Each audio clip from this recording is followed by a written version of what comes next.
नमस्कार, दिनामी इकोनॉमी में आपका स्वागत है। मैं हूं दिग्विजय मिश्रा। इस वीडियो में हम बात करेंगे कि जब किसी प्रोडक्ट पर टैक्स लगता है तो जो टैक्स बर्डन है उसका बायर और सेलर के बीच में डिस्ट्रीब्यूशन किस प्रकार से होता है। टैक्स चाहे बायर के ऊपर लगाया जाए चाहे सेलर के ऊपर लगाया जाए, इसका डिस्ट्रीब्यूशन निश्चित रूप से बायर और सेलर के बीच में होता है। क्वेश्चन ये है कि टोटल टैक्स बर्डन किन परिस्थितियों में बायर के ऊपर या कंज्यूमर के ऊपर पड़ेगा, यानी कि वो स्थिति जिसमें टैक्स इंपोजिशन के बाद सेलर पर कोई टैक्स नहीं पड़ेगा, सारा का सारा टैक्स बर्डन या टैक्स का पेमेंट कंज्यूमर के द्वारा करना पड़ेगा। वो कौन सी स्थितियां हैं, ये क्वेश्चन है जो नेट का है। तो इसका मतलब ये है कि जैसे अगर हम डायग्राम के माध्यम से समझें तो ये सप्लाई कर्व है, ये डिमांड कर्व है, इनिशियल इक्विलिब्रियम ये है Q0 P0, ये इनिशियल इक्विलिब्रियम है। अगर कोई टैक्स इंपोज कर दिया जाता है तो सप्लाई कर्व ये हो जाता है और इक्विलिब्रियम पॉइंट चेंज हो जाता है, E0 से E डैश हो जाता है। क्वांटिटी भी चेंज हो गई, Q डैश हो गई और प्राइस भी चेंज हो गया, P डैश हो गया। तो अब इसमें ये जो इतना पर यूनिट टैक्स लगा हुआ है यहां से यहां तक, या हम कह लें A B, ये पर यूनिट टैक्स है, स्पेसिफिक टैक्स। अब इसमें आप देखिए कि पहले प्राइस P0 था, अब ये बढ़कर P डैश हो गया है। इतनी मात्रा में सरकार ने टैक्स लगाया है। तो इसका ये जो पार्ट है, अगर हम इसको C कहें तो जो BC पार्ट है, ये बर्डन जो है वो सेलर के ऊपर है, और ये जो AC पार्ट है, ये जो बर्डन है ये आपके कंज्यूमर के ऊपर है, कंज्यूमर के ऊपर।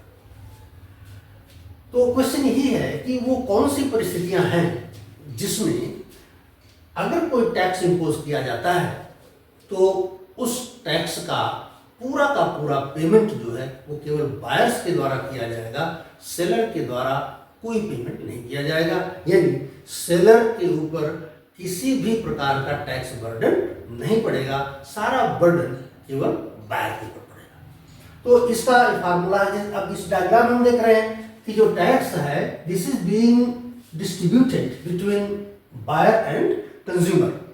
Part of the tax that is AC is to be paid by the buyer and the remaining part that is BC is to be paid by the seller. Question हमारा है कि कौन सी स्थिति है जिसमें सारा का सारा टैक्स केवल बायर के द्वारा पे किया जाएगा, सेलर के द्वारा टैक्स का पेमेंट जीरो होगा। क्योंकि जब सारा पेमेंट बायर के द्वारा हो जाएगा तो निश्चित रूप से सेलर के द्वारा जीरो पेमेंट ही होगा। तो इसका जो डिस्ट्रीब्यूशन का जो फार्मूला होता है वो ये है कि बायर के ऊपर जो बर्डन है और सेलर के ऊपर जो बर्डन है, इसका जो रेशियो होता है ये एलास्टिसिटीज के रेशियो के बराबर होता है। यानी बायर के ऊपर बर्डन डिवाइडेड बाय सेलर के ऊपर बर्डन, ये बराबर होगा एलास्टिसिटी ऑफ सप्लाई का divided by elasticity of demand का। इस रेशियो में बंटवारा होता है।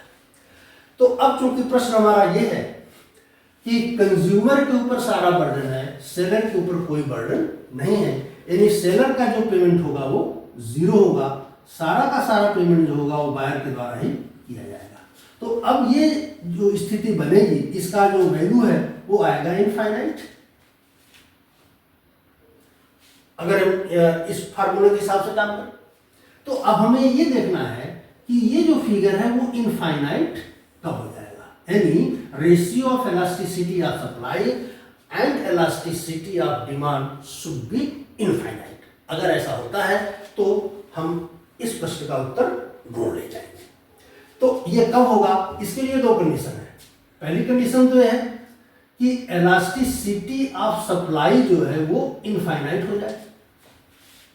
अगर इलास्टिसिटी ऑफ सप्लाई इनफाइनाइट हो गई तो infinite upon elasticity of demand is equal to infinite.